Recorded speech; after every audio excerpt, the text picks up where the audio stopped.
मित्रों, एक बार एक हंस, तोता, बगुला, कोयला, चातक, कबूतर, उल्लू आदि सब पक्षियों ने सभा करके ये सलाह की कि उनका राजा वैनतेय केवल वासुदेव की भक्ति में लगा रहता है, व्याधों से उसकी रक्षा का कोई उपाय नहीं करता, इसलिए पक्षियों का कोई अन्य राजा चुन लिया जाए।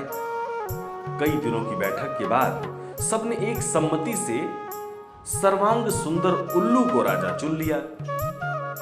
अभिषेक की तैयारी होने लगी। विविध तीर्थों के पवित्र जल मंगवाए गए, सिंहासन पर रत्न जड़े गए, स्वर्ण घट भरे गए, मंगल पाठ शुरू हो गया। ब्राह्मणों ने वेद पाठ शुरू कर दिया, नर्तकियों ने नृत्य की तैयारी कर ली। उलूक राज सिंहासन पर बैठने ही वाले थे कि कहीं से एक कौआ आ गया। कौवे ने सोचा, ये समारोह कैसा, ये उत्सव किस लिए? पक्षियों ने भी कौवों को देखा तो आश्चर्य में पड़ गए। उसे तो किसी ने बुलाया ही नहीं था। फिर भी उन्होंने सुन रखा था कि कौवा सबसे चतुर कूटनीतिज्ञ राजनीतिज्ञ पक्षी है, इसलिए उससे मंत्रणा करने के लिए सब पक्षी उसके चारों ओर इकट्ठा हो गए। उलूक राजा के राज्याभिषेक की बात सुनकर कौवे ने हंसते हुए कहा, ये चुनाव ठीक नहीं हुआ। मोर, हंस, कोयल, सारस, चक्रवाक, शुक आदि सुंदर पक्षियों के रहते दिवांध उल्लू और टेढ़ी नाक वाले अप्रियदर्शी पक्षी को राजा बनाना उचित नहीं है। वो स्वभाव से ही रौद्र है और कटुभाषी है। फिर अभी तो वैनतेय राजा बैठा है। एक राजा के रहते हुए दूसरे को राज्यासन देना विनाशक है।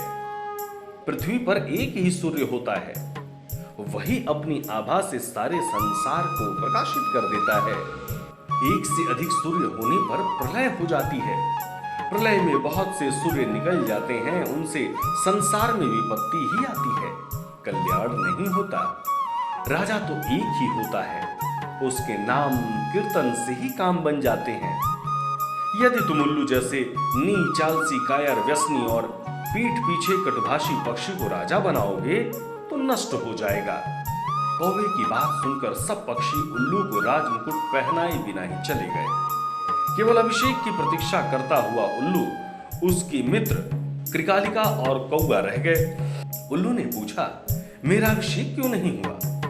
कृकालिका ने कहा, मित्र, एक कौवे ने आकर रंग में भंग कर दिया। शेष सब पक्षी उड़कर चले गए हैं, केवल वो कौवा ही यहां बैठा है। तो उल्लू ने कौवे से कहा, दुष्ट कौवे, मैंने तेरा क्या बिगाड़ा था जो तूने मेरे कार्य में विघ्न डाल दिया?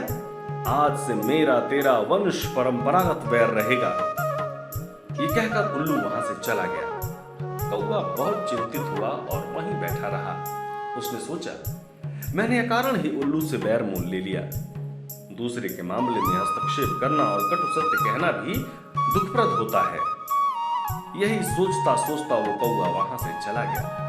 तभी से कौवों और उल्लुओं में स्वाभाविक वैर चला आ रहा है।